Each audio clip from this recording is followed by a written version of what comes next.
I'm just going to start off by saying this.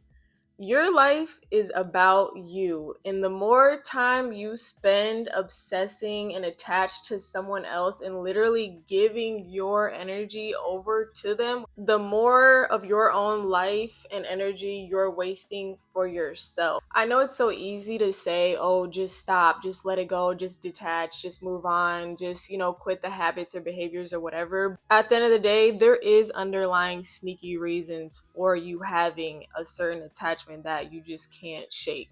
One of them could be that you're just simply avoiding spending time by yourself. You could simply be doing this with or without the person in your life to distract yourself from something that is going on within you that needs your own attention. Yes, it literally can be a form of self-abandonment, self-sabotage. You literally could be choosing to have your focus on someone else and whatever they're doing, or talking to them and being in a relationship with them, out of being uncomfortable with your focus being on you for whatever reason that is. Now, the deeper, things, trauma, whatever you have behind that could be causing that, is up to you to figure out.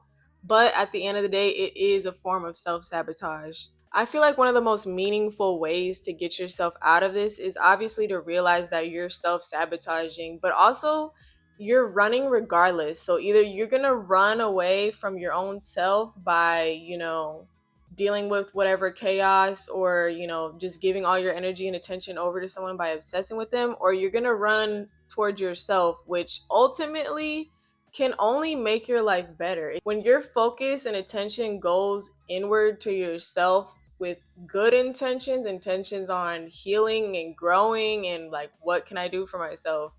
How can I, if I need to get help, how can I get help? Like, you will only go up from there. And at the end of the day, it's your choice where your focus is going to go. It's your choice where your energy is going to go. That points to another trap that I see a lot of people get themselves into, is where they're like thinking they're out of control. Like, well, I just can't stop. I just can't help it. I'm just so obsessed with him. I'm just so blah, blah, blah, this person. And it's like, stop saying that. The more you say that, the more you affirm that reality, the more you convince yourself and get yourself on board with the idea that you're not in control at all, and that you're just mindlessly obsessing over someone and habitually, stalking them, whatever, or still talking to them, even though you know that they shouldn't have a place in your life. You really have to take some self-control and really like have discipline, literally, and realize it's gonna be hard. It's gonna be hard to let this person go. It's gonna be hard to stop these habits that are keeping me attached to this person, that are keeping me, whatever. And it's like, if you're in a relationship or you're talking to someone that you just can't, you don't want to let go of them, and you're still attached, honestly, if you need to, slowly start detaching yourself, slowly start spending more and more time alone.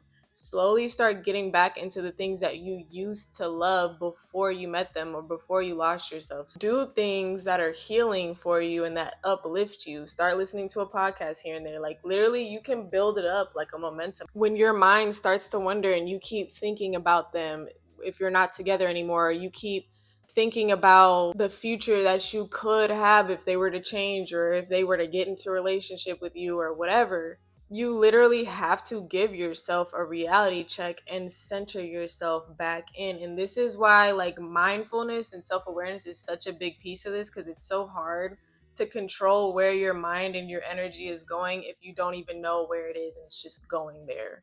Next time you start thinking about whatever you're trying to detach from, literally take a deep breath, pull your energy and your thoughts back to the present moment. Do the grounding techniques, things you can hear, see, whatever. Same thing goes with behaviors. If you catch yourself when you start looking that person up again, or you start texting them back again, or you reaching out, whatever, literally catch yourself and be like, dang, like, I know I shouldn't be doing this right now. Remember, it's almost like you got like a devil on one shoulder and an angel on one shoulder.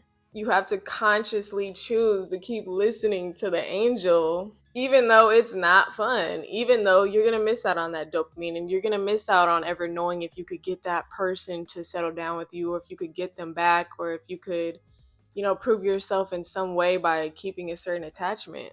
Another huge driver for staying attached is literally a lack mentality. Like, sitting there thinking that, oh, well, I won't be able to find anyone better, or I won't ever find love like this again. Who knows when the next time will be? And what if this? And what if I don't this? What if there's not enough? Pretty much, which is lack, because there is. And obviously, if you're watching this video and you're trying to detach, you know whatever you're trying to detach from isn't really giving you, or isn't really like where it's at. So deep down, but you keep letting your ego trick you into believing that there's not going to be enough, there's not going to be another person, you won't find love like that again, or that you're too pressed, you're too attached to let go now, like you've worked so hard. Like, no, that's a lie. That is a lie. There is a world of abundance around you, whether you choose to think it and believe it or act out of it or not. That's why it's so important to take back hold of your focus, your attention, and your mind to go towards that world of abundance, because it's on you. It's your choice. You could stay believing that there's not gonna be another, you're not gonna whatever it is, and feeding your ego over here and keeping yourself literally in a cage, in a mental prison. Or you could be open minded and go into the unknown and just simply choose to trust, believe, and have faith that there is more out there. There is another person. There is another opportunity. There is other better timelines that you could be on. And sometimes it's not just a matter of lack around you, but kind of like tying back to my beginning point, like a lack of yourself. Like, you can feel whole by yourself.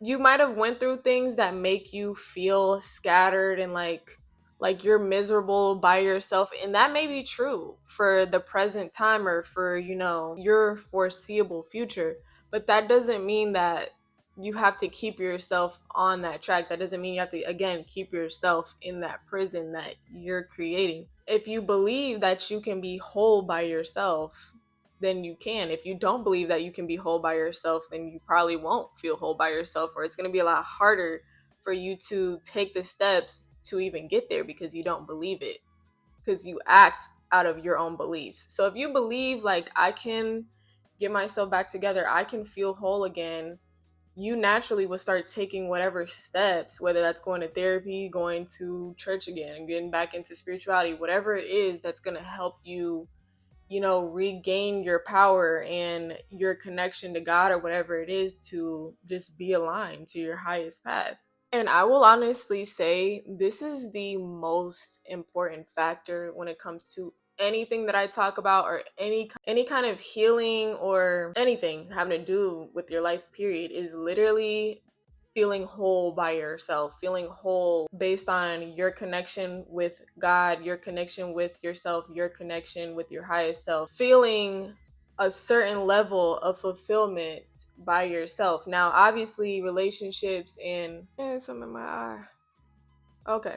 Obviously, having people in your life to enjoy your time with makes life a lot more fulfilling. I'm not going to negate that fact, but that's why I said a certain base level of fulfillment that no one can take away from you. And to get to that level, you have to have your energy congregated to yourself, in your own aura, in your own mind, in your own body, your focus and your attention on yourself, or on the present moment. I'm not even going to sit here and say like on yourself, but just your life, your experience, your happiness, your joy, your love, period. Once you start to shift your focus there, you build that relationship with yourself over time, and you gradually start feeling more and more concrete with yourself, and you won't even find yourself sweating people or being attached in situations where it's not good for you.